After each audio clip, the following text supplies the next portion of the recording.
it's time for Yinz Guys RC. Hey guys, welcome to another exciting episode of Yinz Guys RC.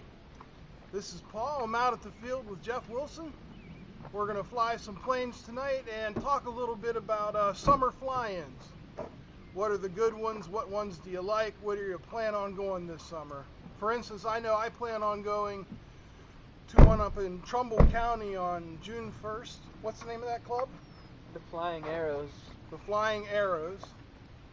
And also the Father's Day fly-in at the Nighthawks. Wally Squadron, somewhere deep in the mountains of West Virginia. And the Dayton, Ohio Giant Scalers, the Dogs, on Labor Day weekend. How about you, Jeff? What are you thinking about doing? Going to the Flying Arrows. Mm-hmm. I'm going to Flight Fest 2014 I left that one out. Malvern, Ohio. Yep, Flight Fest. Home of the flight test guys. Oops, breaking your airplane. Sorry. That's alright. I'm going to probably go to Hoverpalooza in Columbus, Ohio. Sounds like a heli event. Actually, it's a 3D event for airplanes. Oh, cool. Very cool. And let's see what else. I'm on the fence about a 3D bash in Missouri, but that's a long haul, so we'll see about that. It is a long haul, but you could maybe stay at Honey Badger's house. Or tow a pop-up trailer. There you go. There you go. Sorry, Honey Badger. What else? Let's not forget September 20th, right here at the Arcs. We'll be having our 3rd annual fly-in. What else? What else? I know Joe Knoll's coming up here, but I won't be going to that this year. No, let's see what else there is. There's another big one I want to go to. There's another one in New Jersey. Fly Low End for 3D Hobby Shop. Ah, okay. I see you brought another Viper out. Yeah, this is the second Viper. The first one died in a midair. I remember that. You were hit and taken out by a foamy. A big foamy. A big foamy, but you weren't even moving. You were just hovering at the time. Mm-hmm. You know, and this guy flew his foamy into a pretty much stationary object. Always use a spotter. Never fly with old people either. Hey, I was up first. I know. Well, that's it for the introduction. We're going to get on with the show. Get back to 3D Hobby Shop Viper Bite. I call it the 2.0 just because I killed my first one. It's powered by Hacker A3012XL with 4 high-tech 5085 servos. ESC is a Castle Ice 75, and I put a 10 amp back in there just for some added security. It's got a 15x6 prop on it and a 4-cell 2600. Sometimes I also run 2200 4-cell LiPo batteries in it. Flies for about 4 minutes on the 2600, 3 minutes on the 2200. And as soon as I get a feel for it, it'll be a wicked monster. Until then, it's a scary monster as I learn to fly it. I see you've got yourself a new radio there. Yeah, I call this Mum. Why do you call it Mum? Because it has a British voice and it made me think of 007 movies. Can you give us an example? Launch mode. Hold mode. Very nice. Time remaining 4 minutes 0 seconds. Excellent. Thank you.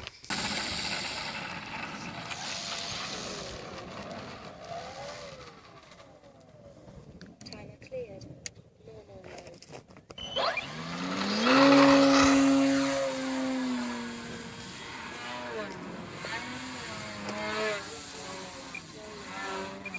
Rolling mode? What happens in rolling mode? I have it set up, well, I haven't done it yet, but that's going to be my snap roll mode. Oh, okay. I thought maybe you just had like extra aileron. I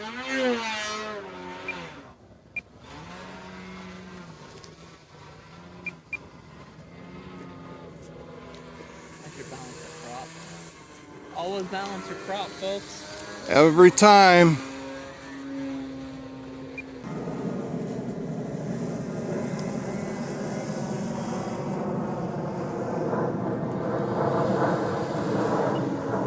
Oh, I was filming the wrong airplane.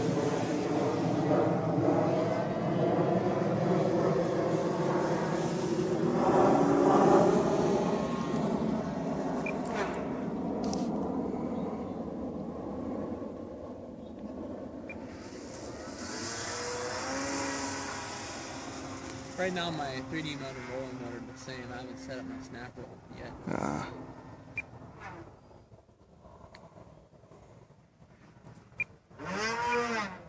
Now if you could just get her to go terrain, pull up.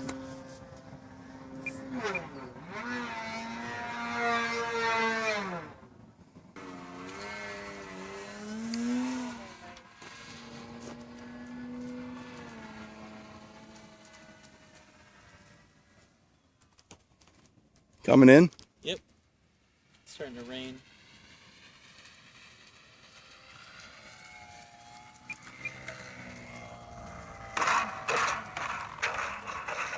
Nice landing. Waiting out the rain, we're going to talk a little bit more about fly-ins. If you've never been to one, you need to know a little bit of etiquette. Don't you think? Yeah. You're going to be flying with a number of pilots at one time, so you got to be comfortable with other people being in the air when you're in the air. So, just, a way for everybody to get along nicely and have fun. Yeah, I think one of the main things about fly-in etiquette is to simply state your intentions so that people can hear you. If you're going to be making a low pass, you want to call out low pass, your landings, takeoffs. Yeah, definitely make it to the pilots meeting. That's where they'll give you the rules for how they want to run them. I know our fly-in, we combine helicopters and airplanes on one flight line.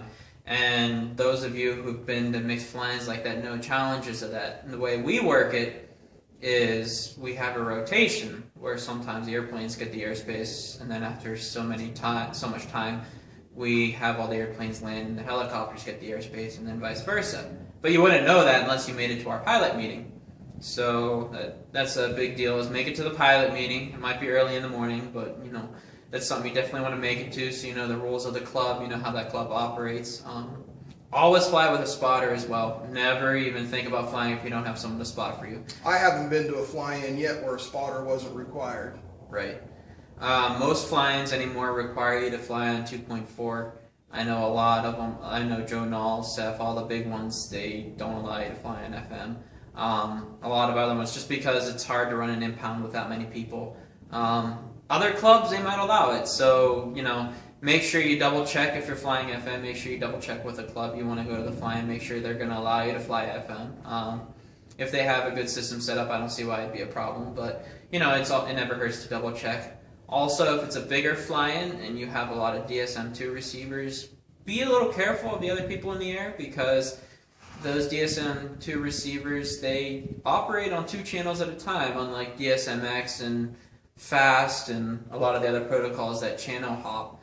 And if, there's only so many channels to choose from. I think it's like 80, and with DSM-2 receivers, you get 40 people on DSM-2 in the air, you're going to start having people shoot each other down. Just like if you had multiple FM radios on the same channel on at the same time. So that's another thing to be leery of. If you're running DSM-X or channel hopping for your 2.4, definitely favor that over DSM-2 or anything else. Not that you can't use the other ones, but definitely be aware when you're using the other ones. Here's a trivia question for you. Do you know who invented frequency hopping spread spectrum? I think it was Futaba. No. Or Spectrum. I don't know. In World War II, famous American actress Hedy Lamarr came up with the idea for frequency hopping spread spectrum radio signals. Nice. Yeah. All right, so other than etiquette, what are you going to bring to the fly-in with you? Obviously, you're going to bring something to fly, but you don't have to. You can just go and enjoy it.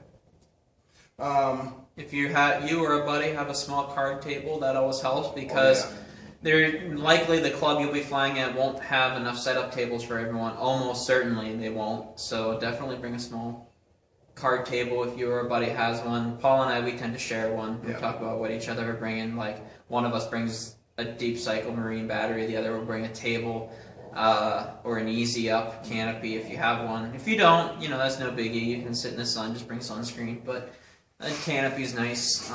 Folding chairs. Folding chairs, food.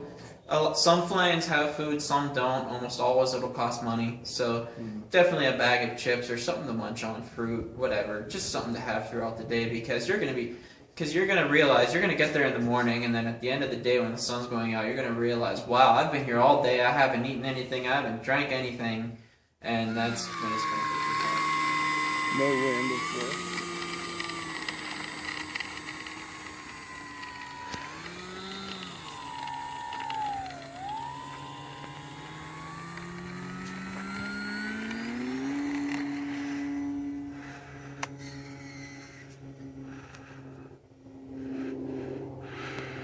Your retracts on that sound like a screaming baby.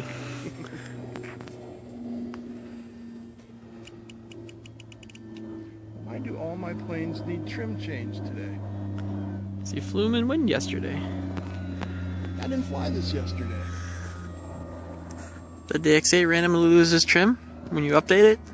I don't know. Did it? Maybe. I don't know. Did you update it? It came out with a new update I haven't about a done couple it weeks yet. ago.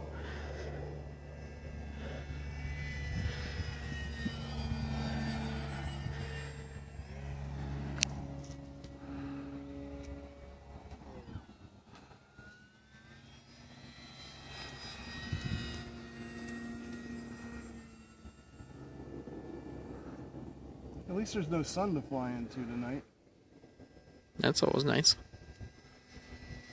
Flying Arrows Field, you face north. You don't face any sun at all during the day. Nice. It's wonderful.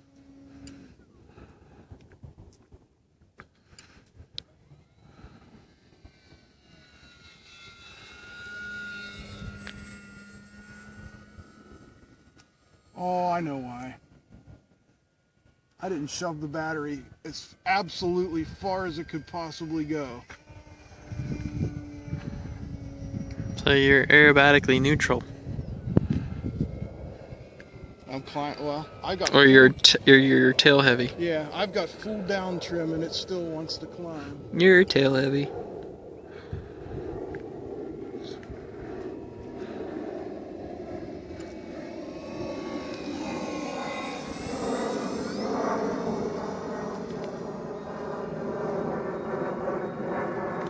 I always forget with this plane you have to really shove it up in the nose.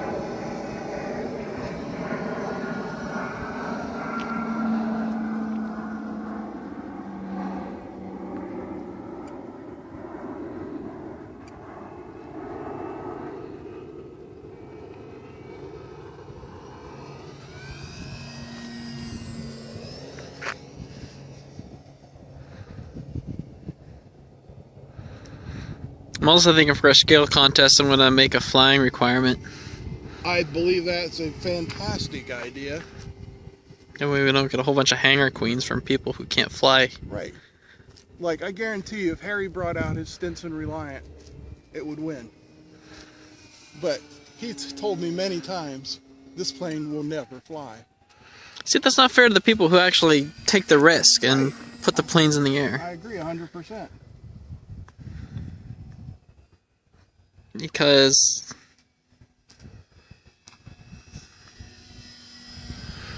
they already told me they don't care what I do. I've tried to get advice from them several times. Oh no. So I'm at the point where I'm just going to do what I want. Yeah, that's it, really.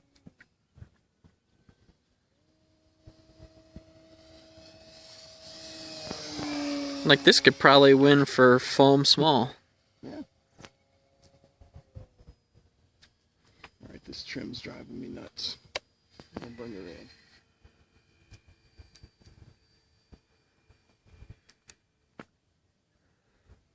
Gear down. Actually, your focus was going crazy. I had to focus it on the sky to get it to stop. Flaps down.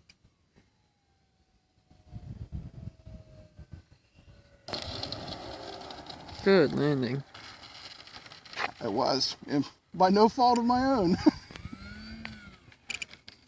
That was that nose heavy.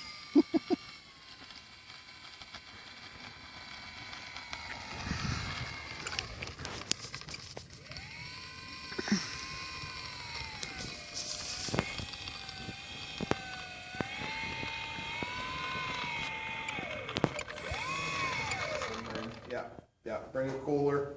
I always try and bring a case of water with me. Bring money for raffle tickets. Yes. A lot of clubs have some very nice raffle prizes. I've won airplanes, a year's supply of glue. Yeah. I've won prop drillers for DA 170s, even though I can never afford one of those right now. I quickly traded that for something else. This was all in one fly-in. So that was at the Huck Fest in 2012. yeah, you won a canister muffler. 50cc canister muffler I had no use for. They were telling us the year before that somebody won a turnkey 30cc airplane, and turnkey means it included a Futaba 8FG radio. I mean, it was... So, I mean, not all clubs are going to be that big. Sometimes, I was at a fly-in last year where they say, fly and take a prize.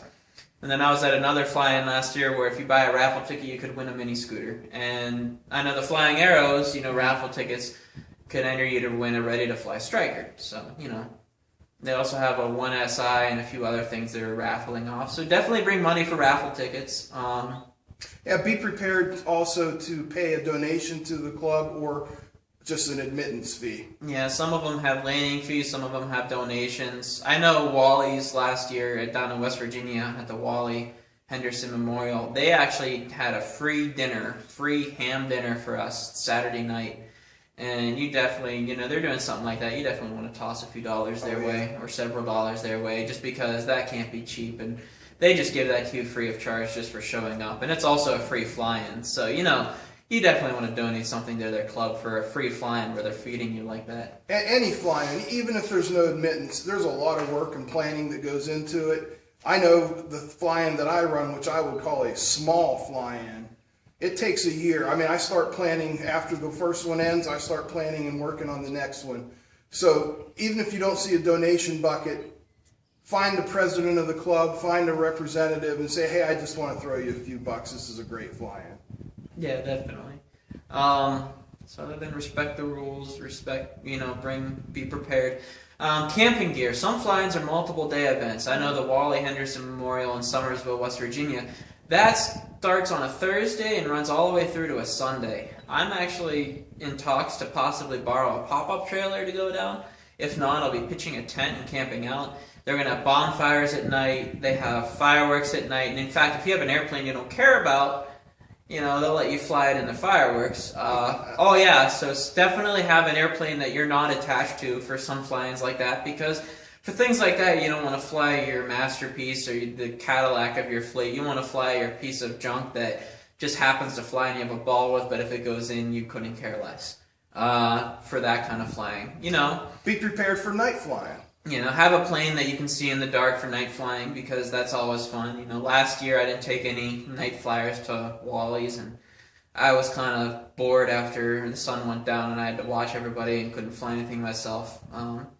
Although I did get some nice shots of a Cardin Edge with Aurora RC lights on it, which was pretty cool. Yeah. Now, generally, and I would say 99% of the people in this hobby are honest, and it's safe to leave your stuff at your campsite or setup site, whatever you want to call it. But it only takes one. Right. So, even if you've gone to a fly-in 20 times, if you want to go check out the vendor section, just ask your buddy to sit at the tent, and then he can go while you sit at the tent. Just keep an eye on your stuff. Although, like I said, 99% of the people in this hobby are great guys. Yeah. If I know I'm going to be walking the vendors for a while, I'll actually toss my stuff in a box and lock it in my car. I have a locking case for my transmitter, and I'll toss that in the car. And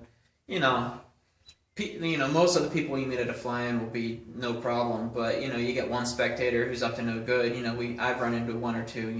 And it'll ruin it for you. I just bought a DX9 radio, and someone could easily just walk away with that, and I'll never see it again. So yeah, it's easy enough. That's easy enough to wreck your day. So. Yeah, keep your radio under lock and key. I mean, if you've got a 100cc slick, you're probably going to notice if somebody's walking around with it under their arm. So, but if you're flying a Futaba 14SG radio, that's a little easier to walk off with. Exactly. You got anything else about fly-ins? Definitely go to as many as you can. They're a lot of fun. Even the small ones. You know, last year, if I found a free weekend, I would just look in the AMA event listing and see if there's any fly-ins nearby, and I would drive down. I went to a bunch of small club fly-ins as a result, and it was great. Saw some great flying, met some great people. Almost got hit by an airplane. I want to forget that day. RCFlightDeck.com is another online source for looking for fly-ins. Put in your zip code and a radius that you want to travel, and it'll tell you everything in that radius. Yep. So they're fun. Definitely go to as many as you can and have a ball. All right, guys. That's going to wrap up another episode of Yinz Guys RC. So thanks for watching, and until we see you again, Keep on flying. There you go. He remembers the tagline. See ya.